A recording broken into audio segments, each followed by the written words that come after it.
ఎంత ఎత్తెదిగినా ఒదిగి ఉండాలంటారు పెద్దలు. ఈ విషయంలో చాలా మంది ఆదర్శంగా నిలుస్తారు. అందులో సుధామూర్తి ఒకరు. రాజ్యసభ సభ్యురాలుగా నామినేటెడ్ అయిన ఆమె చేసిన పనికి ఫిదా అయ్యారు కేంద్ర మంత్రి కింజరపు రామ్మోహన్ నాయుడు. ఇంతకీ ఆమె చేసిన పనేంటి?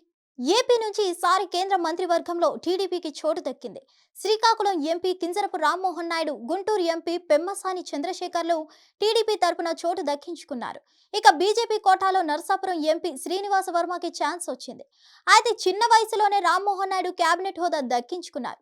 కీలకమైన పౌర విమానయాన శాఖ పదవి చేపట్టారు. ప్రధాని మోదీ సరసన కూర్చునే అవకాశాన్ని పొందారు. రామ్మోహన్ నాయుడు వాగ్దాటికి ముగ్ధులైన సభ్యులు ఎంతో మంది ఉన్నారు. చాలా మంది సహచర సభ్యులు అభినందిస్తుంటారు కూడా. ఈ తరుణంలో రాజ్యసభలో ఆసక్తికర పరిణామం వెలుగు చూస్తుంది. రాజ్యసభలో సుధామూర్తి మాతృప్రేమకు సభలో ఎంపీలందరూ హర్షం వ్యక్తం చేశారు. రాజ్యసభలో పౌర విమానయాన శాఖ మంత్రి రామ్మోహన్ నాయుడు సుదీర్ఘ ప్రసంగం చేశారు. భారతీయ వాయుయాన్ విధేయక్ బిల్లును ప్రవేశపెట్టగా దీనిపై రాజ్యసభలో చర్చ జరిగింది. సభ్యులు లేవనెత్తిన ప్రశ్నలకు నివృత్తి చేశారు రామ్మోహన్ నాయుడు. ఈ క్రమంలో దహార్తికి గురయ్యారు. వెంటనే మంచినీళ్లు తెప్పించమని సభ అధ్యక్షుడిగా ఉన్న డిప్యూటీ చైర్మన్ హరివంశ్ ను కోరారు. వెంటనే ఆయన స్పందించి నీరు తెమ్మని అక్కడ సిబ్బందిని ఆదేశించారు. అయితే ఇంతలోనే రాజ్యసభ సభ్యురాలు అయిన సుధామూర్తి స్పందించారు. తన స్థానం నుంచి లేచి వచ్చారు. తన దగ్గర ఉన్న మంచినీళ్ల బాటిల్ తెచ్చి రామ్మోహన్ నాయుడుకి అందించారు.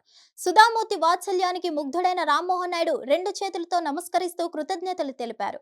ఆమె ఎప్పుడూ తల్లిలా తన పట్ల ఆదరణ చూపుతున్నారని చెప్పుకొచ్చారు. ఇంతకీ సుధామూర్తి ఎవరో కాదు, ఇన్ఫోసిస్ వ్యవస్థాపకులు నారాయణమూర్తి సతీమణి. సుధామూర్తి ఎప్పుడు చాలా సింపుల్ గా ఉంటారు. సున్నిత వ్యక్తిత్వం కలవారు.